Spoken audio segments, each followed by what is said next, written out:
Seguimos repercutindo o tarifaço dos Estados Unidos, os reflexos no agronegócio brasileiro. Vamos ver então agora os possíveis impactos para o café.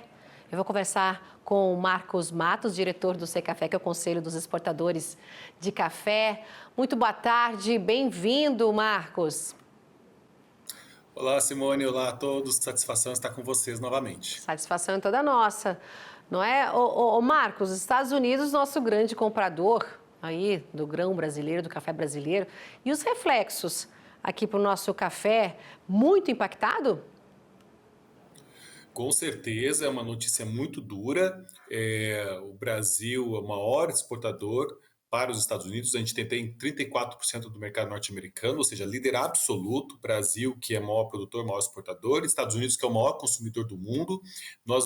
Não existe a possibilidade do mercado de café nos Estados Unidos viver sem o café brasileiro. O mundo é todo correlacionado às indústrias, os complexos industriais, e não faz o menor sentido uma tarifa como essa. Por isso, nós caminhamos e pedimos ao governo brasileiro a linha da negociação.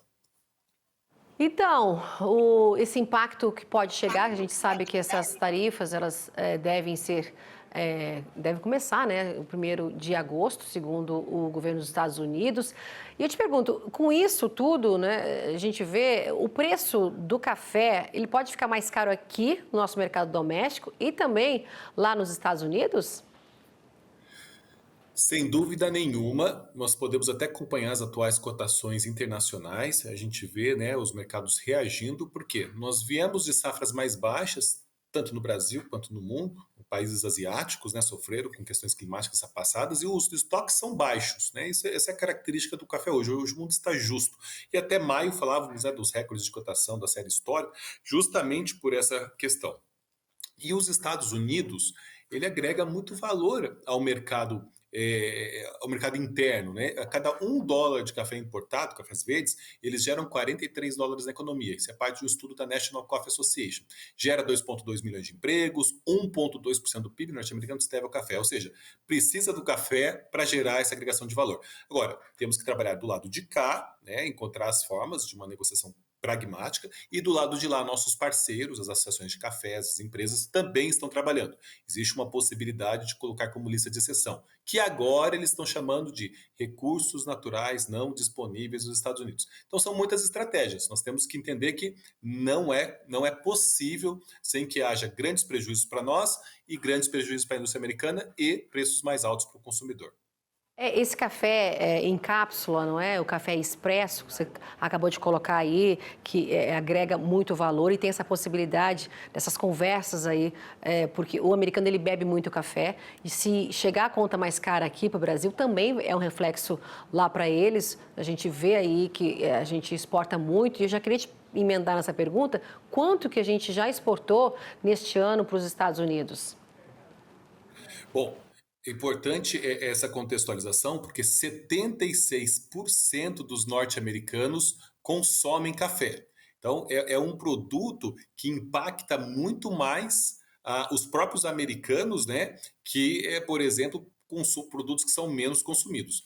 De janeiro a maio, nós já exportamos para os Estados Unidos 2,9 milhões de sacas, quase 3 milhões de sacas. Até nós estamos até com uma queda em relação ao ano passado, porque justamente o Brasil passa por um período de entre-safra, antecipamos muitos embarques em função das questões lá da Europa, das regulações da União Europeia. Então, houve uma dinâmica diferente o ano passado. Exportamos 8,1 milhões de sacas para os Estados Unidos no ano passado, 2 bilhões de dólares. Então, a gente está com queda agora, né, quase 3 milhões de sacas exportadas, mas reflete todo o desempenho das exportações que nós sempre relatamos aqui para o AgroMais.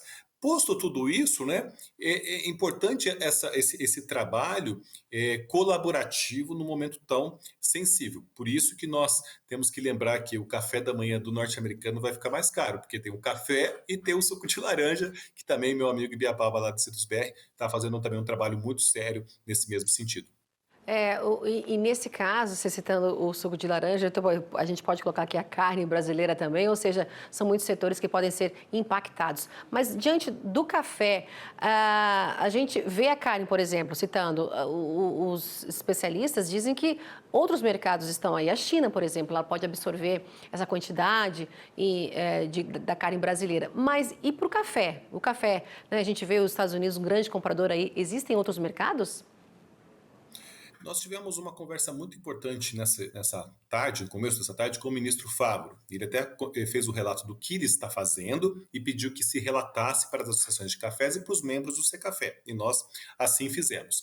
O ministro Favro, ele disse, bom, existe esse trabalho responsável, né, de negociação e fez uma pergunta para o Secafé. Quais são os mercados que mais crescem? Quais são os 10 primeiros? Quais são os mercados amplamente e crescendo a cultura do café? Então a gente fez um trabalho mostrando os 10 primeiros colocados, que as maiores taxas de crescimento estão na Ásia. Citamos Índia, China, Indonésia, lembramos os países árabes, que vêm com taxas de crescimento muito altas, Oceania, temos a Austrália, com um mercado de qualidade, sustentabilidade. Então, nós temos sim um trabalho de promoção da imagem, para que a gente pode aprimorar, fortalecer. China hoje consome 6,4 milhões de sacas, importou 1,2 do Brasil, que já é o maior importador, então pode crescer e o café vem crescendo. Então, cada país, exportamos para cerca de 150 países nos últimos anos, tudo isso é uma oportunidade.